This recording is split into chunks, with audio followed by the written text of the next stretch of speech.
For this installment of our cod fishing mini-series, we cover how to target them from steep to beaches. For those who aren't sure, we'll first very quickly go through where cod can be found. We'll then look at some ideal conditions specifically for steep profile beaches. We'll discuss some all-important casting tips, as well as some ideal tackle setups. We'll then take a look at the options for bait. So where can we find cod? Atlantic cod can be found all around the UK and through large stretches of the European continental coastline, including the Barents Sea above Norway, as well as throughout the Baltic Sea. They are found all the way along the northern continental coast, as far down as the Bay of Biscay, with limited distribution leading down into Spain. They can also be caught around the Icelandic coast. So which are the best conditions for cod when fishing from these kinds of beach? Unlike the standard beaches, there is no stagger for the seasonal start between northern and southern UK steep beach venues, with the season typically starting in September no matter the latitude. As with all shore venues, the peak season will typically be around the months of November and December. The cod will begin migrating back offshore by the time January comes around. Spring run cod are a possibility. As with the other types of mark, it will mainly be when crab are peeling locally that draws them in, which usually can be as early as March for the most southern UK, and as late as May for the highest north. Unlike the smaller beaches, tide size won't be as important for bringing them inshore. Despite this, cod do rely on tidal movement as they use it directly when feeding, so larger than average tides will promote feeding. The key is to remember that many of these steep profile beach venues can have strong tidal current, as cod feed hard on the bottom and require a static bait. This can make bait presentation more challenging. This can potentially mean you need to fish heavier to hold bottom, or can even make certain venues unfishable entirely. So finding some balance depending on local conditions can be a key factor. As ever, the best time to fish is in the hours of darkness when the highest numbers move inshore. If you fish day tides, then try to fish in coloured water. One of the best times to fish is immediately after rough weather, as the sea is settling down but it still has some good chop to the surface. Again, if you are fishing in any onshore or side wind at these times, you may require a heavier setup than usual to punch through the wind to find the cod.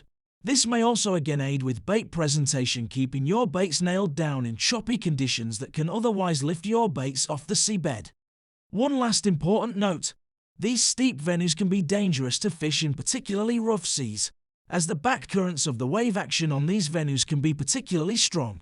So never fish during dangerous conditions. So where on a steep to beach should we look to cast for cod? Steep to beaches can be something more of a challenge for finding features, as the seabed is not exposed at low tide. Despite this, there are plenty of telltale signs if you know where to look. One example being wash-ups, or areas where weed, rubbish and other material tends to heap up on the beach. This indicates a strong current out in the water that will carry both cod and the food they feed on. Also look out for areas of shingle bank or rock that juts out into the water off the main beach. These areas will block current, creating a slack spot, and it's in these spots that food will gather up. Fish the side that is downtide, as this is where the food will gather. As well as signs on the shoreline. One of the best ways to read these venues is to use the surf. Any areas where waves break indicate shallow water. The seabed itself causes them to break by blocking the action of the waves. If the water begins to break further out, this indicates shallow ground at distance, whereas if the waves do not break until they arrive closer to shore, this indicates deeper water closer in. Casting out to the calmer water beyond where the waves break can put your bait on a lower part of the seabed, such as a gully or a depression on the seabed. The shallow areas where the waves break further out can also be a guide in themselves.